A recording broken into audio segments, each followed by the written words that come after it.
Is the Novation Peak the kind of synth that will finally let you translate those late-night ideas into tracks, or is it another piece of gear that will end up gathering dust?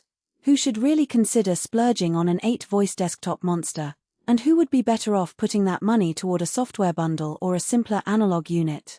And most importantly, does it deliver enough bang for the buck for the everyday producer who isn't chasing a boutique badge?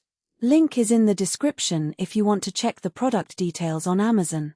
When I first sat down with the Peak, I was thinking about the typical workflow of a bedroom producer who already has a DAW, a couple of MIDI controllers, and maybe a couple of outboard effects.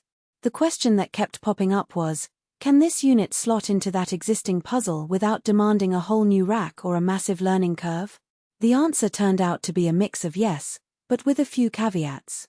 The Peak isn't a plug-and-play pop-up synth that you just power on and start laying down chords. It expects you to spend a little time digging into its modulation matrix and the built-in effects, but once you get past that, the way it blends digital flexibility with an analog-style sound engine feels surprisingly intuitive.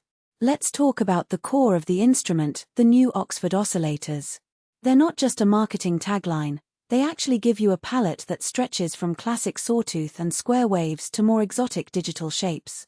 In a real-world session, I used them to layer a gritty bass for a techno track while simultaneously pulling a warm pad for an ambient section, all within the same patch.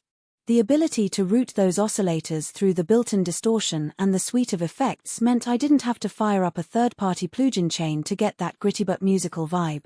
For someone who likes to keep the signal path short and the CPU usage low, that's a concrete time saver. The extensive modulation system is where the Peak starts to feel like a small modular rig. You get multiple LFOs, envelopes, and a free-running step sequencer that can be assigned to practically any parameter. In practice, I found that assigning an LFO to the filter cutoff while letting the envelope shape the distortion amount created a constantly evolving lead that never sounded static. That kind of movement is hard to achieve with a basic synth, and it's exactly the kind of sonic depth that makes a track feel alive. However, that depth comes with a learning curve. The modulation matrix is visual and fairly logical, but newcomers to synthesis might spend an hour or two just figuring out where each destination lives. If you're the type who wants instant gratification without diving into routing, you might feel a bit overwhelmed. Another practical strength is the way the Peak integrates with modular setups.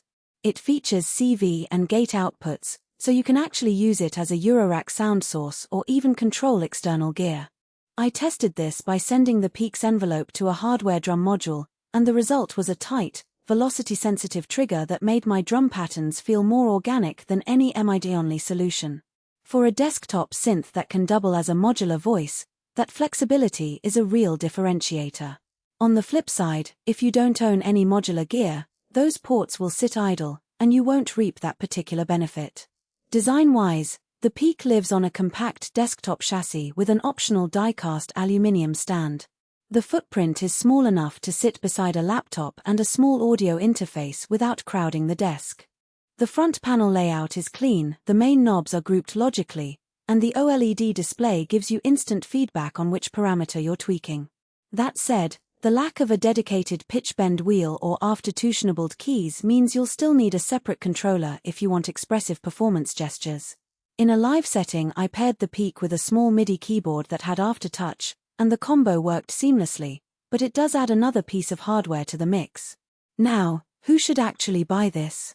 If you're a producer who already spends a lot of time in the box but feels limited by the static nature of software synths, the Peak offers a tactile, hands-on experience that can reignite creativity.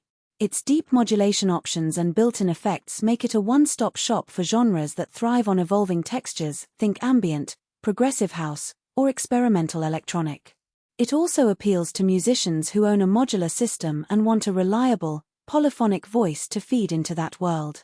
On the other hand, if you're just starting out and your budget is tight, you might get more immediate mileage from a software bundle that includes several synths and effects for a fraction of the price.